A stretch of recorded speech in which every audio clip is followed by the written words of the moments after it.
vocês? Bom, o vídeo de hoje é mais uma receita. E a receita que eu tô trazendo pro canal, gente, é a receita de um rocambole na versão de chocolate, massa e recheio. E esse vídeo vai ter tanto a massa quanto o recheio bem explicado pra vocês. Vai ter também, gente, o que a gente tá gastando pra fazer essa receita e sugestão de valor. Então não se esqueça de conferir na descrição do vídeo que vai ter tudo detalhadinho, anotado. E não se esqueça também de deixar seu joinha, de se inscrever no canal caso você não seja inscrito. E é isso, bora conferir o vídeo. Então, nós vamos precisar de 4 claras, vamos precisar também de 4 gemas, e no caso eu não tirei a película, mas pode tirar a película, é opcional. Vamos precisar de 90 gramas de açúcar, estou usando a cristal, mas pode ser refinado, 30 gramas de amido e 50 gramas de farinha de trigo, deixo junto assim para adiantar. Vamos precisar também, gente, de 20 gramas de cacau em pó, no caso estou usando 100%, se o seu for 50%, aí você coloca 30 gramas, certo? Vamos precisar também de 10 gramas de bicarbonato e 10 gramas de fermento e 60 ml de óleo. Você pode estar usando o óleo que você tiver aí, tá? O óleo de sua preferência, estou usando óleo de soja. E também uma tampinha de essência, estou usando a essência de baunilha tradicional, né? Mas se você quiser estar utilizando a baunilha branca, não tem problema, apesar de não interferir muito em questão a cor, porque a massa é de chocolate. Para iniciar, a gente vai bater nossas claras, gente, em ponto de neve. E aos poucos eu vou ir adicionando açúcar depois de ter alcançado o ponto de neve, certo?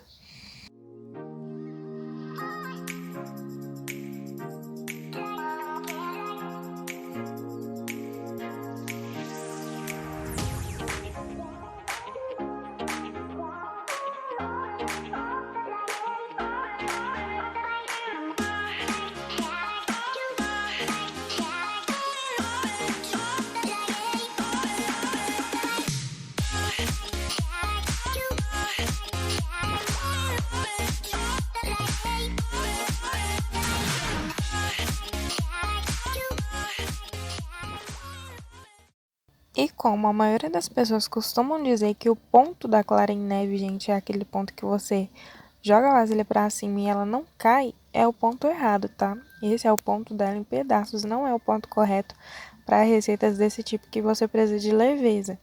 Então, o ponto, gente, é quando você pega o fouet e você sobe ele e dá esses picos, como eu mostrei pra vocês. É o ponto ideal da clara em neve. Clara em neve não precisa ser pedaçuda de partir, não é esse tipo assim, é o batimento errado. Então, você tem que bater de uma forma que ele fique tipo um creme mais levinho, mas que ela não fique tão porosa, né, tão dura. Não é esse o ponto da clara em neve. Vocês viram aí que logo depois eu vim adicionando a gema. Gente, como as minhas gemas, algumas estavam estouradas, então eu fui adicionando de pouco a pouco. Mas se sua gema estiver inteirinha, você vai pondo uma por vez, tá? O ideal é que você coloque uma de cada vez mesmo, para ir com mais delicadeza nessa parte da receita, tá? Para não jogar tudo de uma vez e acabar perdendo muita leveza. Então, por isso a importância de você pôr pouco a pouco, tá? Depois você vai continuar batendo até obter uma cremagem um pouco mais clara. Logo depois vocês viram que eu adicionei o meu óleo. E aí eu bato por cerca de mais um minutinho, depois de adicionar a gema e o óleo, né? E aí já fico nesse pontinho, é um ponto ótimo, gente. Lembra muito o ponto da nossa massa chiffon. Muito semelhante, porém é bem diferente no processo. Vocês vão ver que é um método de adição, então é um pouco diferente, né? Que a massa ela perde bastante o volume, diferente da massa chiffon, né? Gente, esse processo ele precisa ser feito com o fouet, tá? Porque, como eu já falei, a gente precisa de leveza na nossa massa, então por isso é necessário que seja com fouet. Daí eu vou intercalando, gente, o cacau, farinha e o amido. O amido já tá na farinha, como vocês viram. Se você quiser adicionar já o cacau em pó junto com a farinha e com o amido, beleza, tá? Não tem problema, é até mais prático. Mas aí vocês viram como eu fui fazendo, fui intercalando um ao outro. Gente, é muito importante que vocês acrescentem os secos com delicadeza e peneirando. Vocês vão observar o tanto de volume que a gente vai perder só de estar movimentando nossa massa para incorporar os demais ingredientes. Então, assim, por isso é necessário muita delicadeza.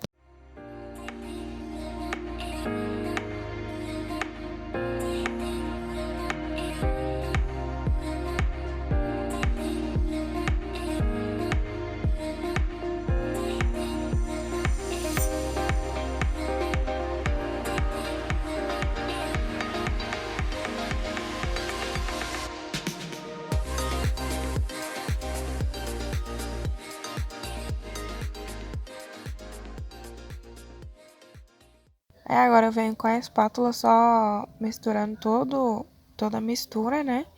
Pra ficar bem incorporada, não ficar resíduo da massa separado do chocolate. Gente, e aí eu venho com essa bandeja, gente, que é a bandeja do forno, porque eu não tenho a forma de rocambole, tá? Então, no caso, você pode sim fazer numa assadeira, porém eu reparei que na assadeira, gente, o cozimento dela é diferente. Não sei se é só não sei se é meu forno ou o que aconteceu, mas eu reparei que a massa parecia um pouco crua quando eu assava nela. E aí, quando eu testei assim, deu muito certo. Então, o que eu faço? Eu limpo bem minha bandeja, né? Lavo ela, higienizo ela bem higienizada, seco. E logo depois passo o desmoldante nela. E depois venho com papel manteiga e passo o desmoldante novamente. Então, é desmoldante antes de pôr o papel manteiga e depois de pôr o papel manteiga, para você conseguir tirar com muito mais facilidade, né? Se você untar só a parte de cima ou usar só o papel manteiga, não adianta. Você precisa untar o papel manteiga também com desmoldante. Caso você não tenha desmoldante, não tem problema, você pode usar a margarina, tá? Aí no caso é só a margarina mesmo, não precisa colocar farinha de trigo, para você não deixar sua massa marcada com trigo mesmo. Então você pode só passar a manteiga mesmo, põe bastante manteiga e já agiliza o processo, já adianta muito, tá? Caso você não tenha desmoldante. Agora com uma espátula, gente, eu venho acertando a massa sobre toda a minha assadeira e levo ela para assar.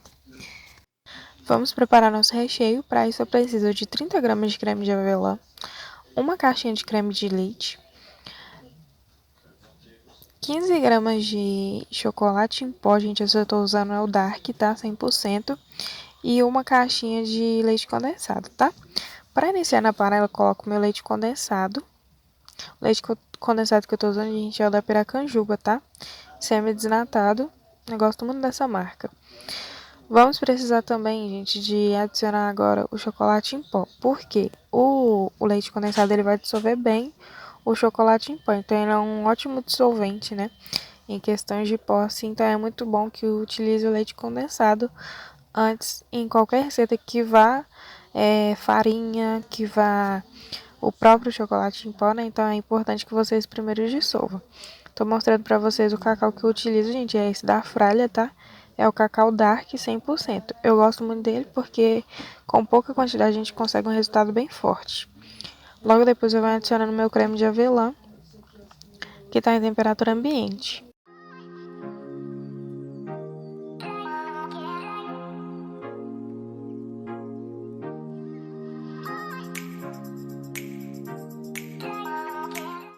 Por fim, a gente adiciona o nosso creme de leite, né, que também está em temperatura ambiente. E vamos levar essa mistura pro fogo, né, gente?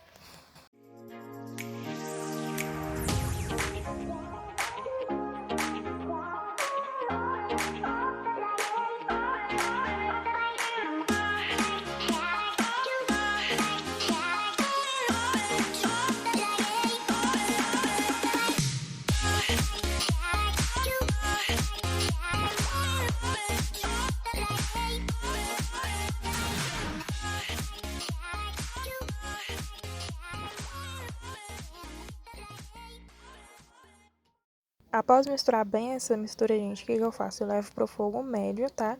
De médio para alto, tá? E aí a gente mexe por cerca de 5 minutinhos. Ele vai levantar a fervura e vai cozinhar mais um pouquinho. Depois que ele levanta a fervura, eu deixo por cerca de 2 minutinhos a mais no fogo, tá? E aí ele dá uma engrossadinha. Ele vai ficar mais espesso, gente, que o normal de quando a gente começou, tá? É um creme, não é recheio e nem brigadeiro, né? Não é ponto de brigadeiro. É um pouco antes, mas olha pra vocês, ele fica bem grossinho, tá vendo? Logo depois disso, eu levo ele pra geladeira. Ou você pode deixar esfriar em temperatura ambiente, é da sua opção, tá? Você que sabe se você quer deixar ele esfriar sozinho. Ou se você tiver com pressa como eu tava, você pode pôr na geladeira. E aí eu sempre cubro com plástico filme pra não dar película. E levo pra geladeira ou deixo ele descansando fora.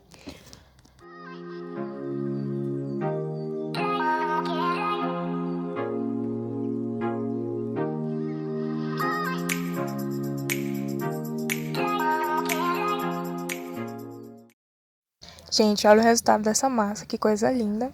Ficou no forno por cerca de 20 minutinhos a 180 graus, tá? Eu ligo o dourador, gente, nos últimos 5 minutinhos dela.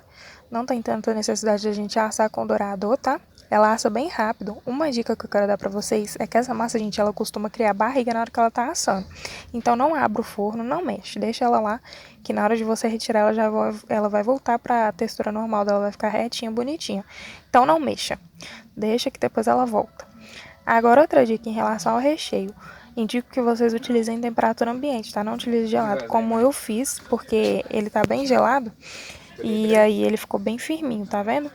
Ele é uma pastinha cremosa, gente, mas fica bem firme. Então, nesse caso, eu indico que vocês utilizem em temperatura ambiente, tá? Pra ficar mais fácil pra você fazer esse processo aí de tá espalhando o recheio sobre a massa. E vocês estão vendo, eu utilizei a minha espátula, né, gente, curvada, para facilitar esse processo também. E isso aí é básico. Eu aconselho a você também que não coloque muito nas beiradas e nas bordas, tá? Mantenha um dedo que seja de distância entre as quininhas dele, tá vendo? Pra na hora de enrolar não ficar recheio saindo e aí complica um pouco mais na hora do corte e da finalização. E aí eu vou fazendo isso até espalhar tudo, bem espalhadinho, todo o meu recheio. Essa quantidade de recheio, gente, é ideal para esse tamanho de massa que vai render. Eu vou deixar aqui embaixo, gente, o tamanho da bandeja que eu utilizei para estar assando, tá?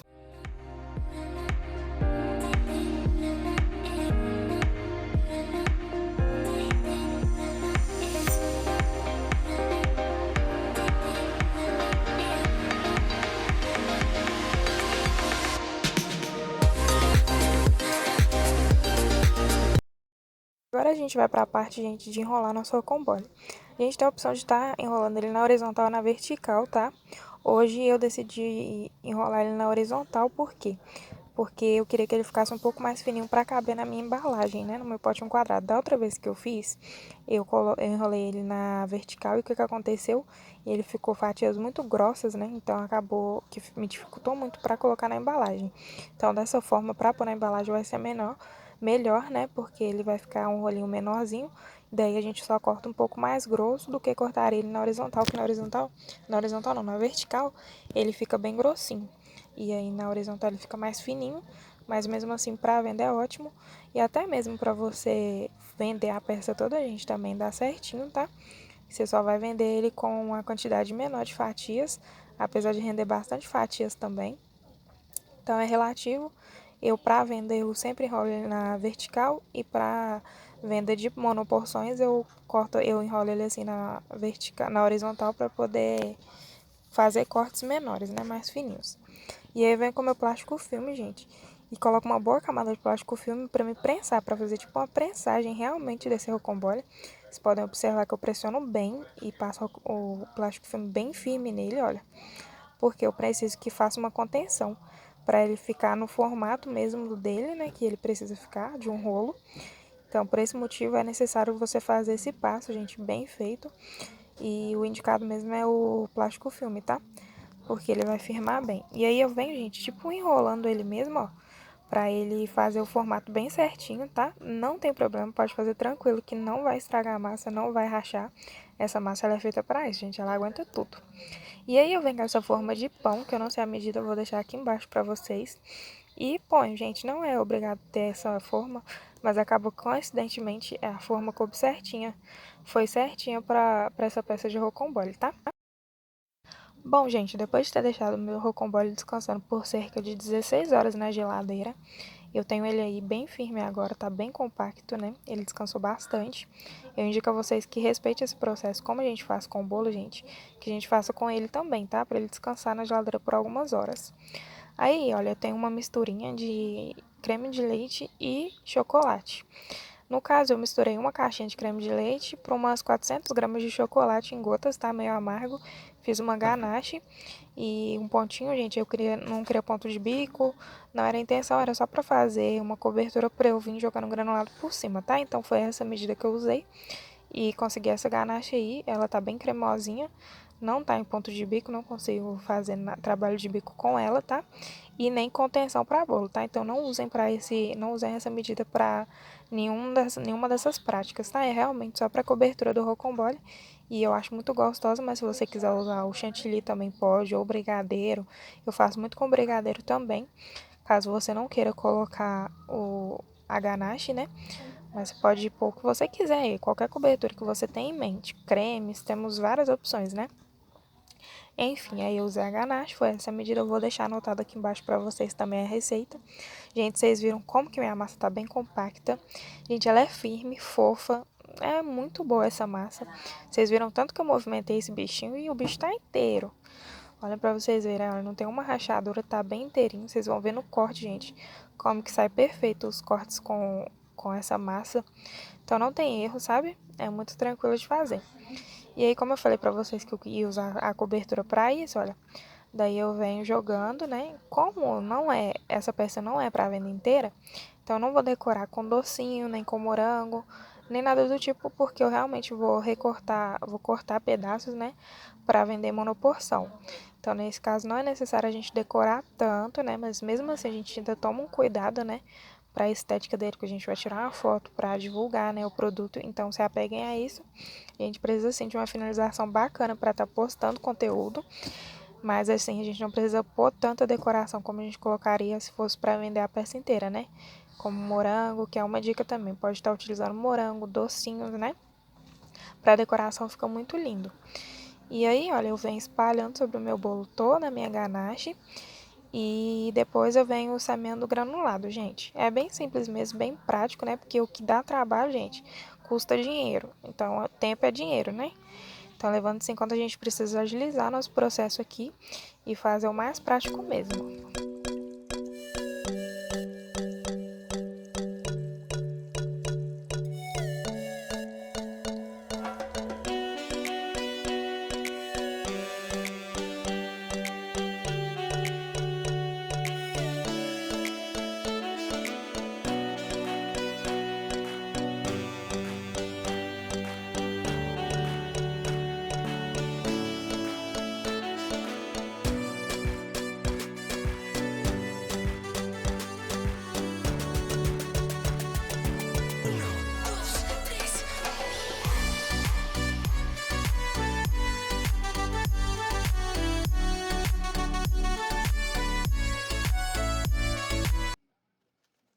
Agora a gente vai finalizar nas nossas fatias, né, de rocambole. E eu uso essa vasilhinha, gente. Eu vou deixar a referência aqui embaixo. Ela é da Plaçutil, se eu não me engano, é P650, se eu não me engano. Vou deixar a referência certinha aqui embaixo. Mas tem ela de diversas marcas, tá? Ela tem, gente, a capacidade de 170 ml. Então eu utilizo ela pra colocar as fatias de rocambole. Eu meço, gente, cerca de 2 dedos para cada fatia, tá? 2 dedos e meio, para conseguir uma fatia assim bem grossinha, tá vendo? E aí eu faço, gente, e como eu já falei pra vocês, tem um ótimo rendimento, gente, vai render de 10 a 12 fatias, tranquilamente, né? Fatias grossinhas assim, se você fizer fatias menores, de 2 dedos ou 1 dedo e meio, vai render muito mais. Mas pra venda eu indico a vocês que façam de 2 a 3 dedos, tá bom? E aí, olha pra vocês verem que coisa linda, gente. Nossa, dá vontade de comer, não dá? Só de olhar, olha. Bem saboroso, gente. Nossa, só de olhar dá vontade. É muito bom. E como eu falei pra vocês, o recheio é cremoso, gente. Então não é necessário molhar a massa, porque toda a umidade do recheio ela vai pra massa. Não fica um rocambole seco, fica um rocambole úmido. Além de que a cobertura também vai passar a umidade pra massa. Então na hora que o seu cliente for comer, ele vai sentir, gente, um bolo bem molhadinho, a massa dele bem molhadinha, tá? Então não precisa se preocupar em relação a isso.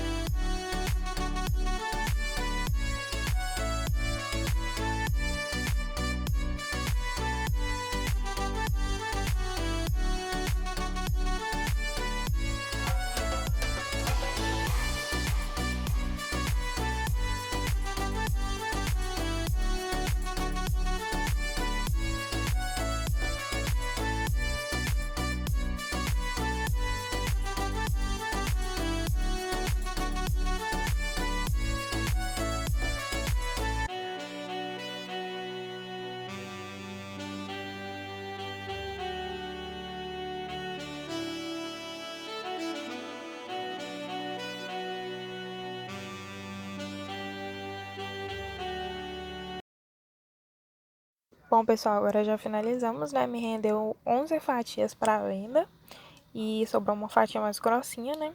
E aí ela não vou pôr pra vender, a gente vai provar. Então, no caso, me renderam, gente, 12 fatias, tá? 11 vai para venda e uma, como eu falei para vocês, a gente vai comer. No caso, eu venho, depois de eu colocar a embalagem, eu venho etiquetando, tá? Todos os potinhos, como eu falo pra vocês direto, gente, a questão do adesivo, ele dá uma personalização, ele dá uma identificação, né? Ou seja, ele vai dar uma total identidade pro seu produto, para todo mundo ver, quem compra, né? Além de você deixar seu contato, quem compra sabe de quem está comprando, né? Já vê uma empresa por trás. Então, isso é muito importante a gente ver que grandes empresas sempre têm rótulo, né? Então, por isso é importante a gente investir nessa questão da gente estar sempre colocando adesivo nos nossos produtos, tá? Com contato, com o nome da empresa, tudo bonitinho. E aí a gente vem adesivando todos. Lembrando, como eu vou falar para vocês, a gente já inclui, tá? No valor o preço do bolo, do produto que seja, né? Do bolo, do rocambole, do que seja, já tem que estar incluso o valor da etiquetinha, né? E da embalagem, gente. Senão a gente paga do bolso da gente. Isso não é certo. Então, certo é a gente sempre cobrar, até mesmo pela embalagem, pelo adesivo, tá bom? Então, pessoal, agora eu vou explicar para vocês basicamente qual o método que eu utilizo, né, para estar precificando. Eu utilizo um aplicativo que eu vou deixar aqui embaixo para vocês na descrição o nome desse aplicativo. Ele costuma sempre ele dá pra gente, o valor exato de cada porção, ou seja, 100 gramas de farinha, ele já te dá o valor exato lá. Aliás, quem for fazendo conta, fica fazendo planilha de precificação, dá mais trabalho. Então o aplicativo é muito mais rápido para você ter uma noção básica e certa, mais certeira, né, do preço do seu produto. Então eu já fiz aqui, ó, uma continha. Ó. Gente, lembrando que isso é aqui na minha cidade, eu consigo gastar esse valor para fazer essa receita. Mas pode variar, na sua cidade pode ser que saia bem mais em conta do que sai aqui, ou então pode ser que saia bem mais caro do que aqui. Então é relativo, então por isso você precisa sim fazer seu cálculo, tá? O valor que eu gastei com insumo, gente, foi o valor de R$15,02. Com farinha, trigo, ovo, tudo incluindo a embalagem e o adesivo, certo? Eu costumo sempre colocar a questão da hora trabalhada. Que a gente é uma empresa, a gente trabalha pra gente, mas a gente é funcionário. De certa forma, mesmo que a gente é patroa, né? De certa forma, a gente tem que padronizar essa questão de horário pra você ter uma padronização melhor, pra você ter mais certeza do que você tá, o tempo de produção, pra você ter mais regularização. Então, nessa questão, eu costumo sempre colocar valor na minha hora trabalhada. Aqui, trabalhando em casa, eu coloco R$6 a hora trabalhada. Ou seja, essa produção de rocambole, que vamos supor que eu gastei 2 horas. Gosto sempre de arredondar pela questão de eu ter que deixar ele descansando. Então, é um processo de eu estar mexendo no recheio. Então, eu costumo colocar 2 horas, até mesmo pelo esforço que é necessário, né? Porque mexer recheio não é pra qualquer um. Então, tudo isso a gente tem sim que cobrar, colocar no papel pra precificar. Então, nesse caso, na minha gasto incalculável aqui, ó, eu coloquei R$12. Por quê? Coloquei 2 horas da minha produção, né? 2 horas desde a hora que eu inicio o batimento da massa até a hora que eu vou rechear, botar para prensar, até o momento que eu vou finalizar essa receita. Então, por isso, eu costumo fazer isso. Daí, 2 horas, R$6,08. Lógico que aqui também tá incluindo água, sabão, energia, detergente, tudo isso deve ser calculado. E no aplicativo tem isso também, para você colocar o que você gasta, gasto incalculável do que ainda você não consegue calcular, porque a gente não consegue calcular quanto de água a gente gastou e colocar um preço. Então a gente coloca uma base, né? O mais fácil é fazer assim. E aqui eu coloquei, gente, que eu tive rendimento de 10 fatias, mas você pode ter de 10 a 12 fatias, como eu já falei pra vocês.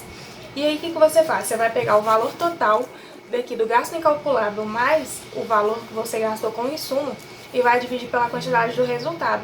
Ou seja, se essa receita ela me resultou 10 fatias de rocambole, eu vou dividir esse valor de R$27,10 para as 10 fatias. Na minha conta tá dando R$2,71, porém a gente não vai vender por R$2,71. Preço indicado, se você cortar fatias de 3 centímetros, que pesem cerca de 80 gramas, 90 gramas, você pode vender por R$3,50 tranquilamente. Aqui eu vendo por R$3, quando é a cobertura de brigadeiro, né? A gente cobra mais caro na cobertura de brigadeiro. Quando é cobertura de chantilly, eu cobro R$2,70. Então é relativo, você pode fazer da forma que você achar melhor. Porém, é a forma mais tranquila que eu acho, me adaptei melhor em precificar dessa forma. Mas não tem segredo, é básico. Esse cálculo que você usa nessa receita, você pode usar com qualquer uma. E o aplicativo também você pode usar com qualquer tipo de receita. Lá você consegue registrar, né, os insumos e as receitas que você está fazendo, que você tem costume de fazer. E aí mostra tudo lá como você faz com o rocambole. Eu vou deixar aqui embaixo. Tem vídeo também ensinando a mexer nesse aplicativo do próprio pessoal que desenvolveu ele. Então é muito tranquilo, gente. Esse foi o vídeo, espero que vocês tenham gostado. Volte quantas vezes for necessário, porque questão de precificação é difícil, né? Mas é tranquilo, na hora que vocês pegarem um certo costume, né? Você consegue precificar tranquilamente, não tem segredo. E é isso, espero que vocês vendam muito com essa receita, espero que vocês tenham gostado. Não se esqueça de deixar o like.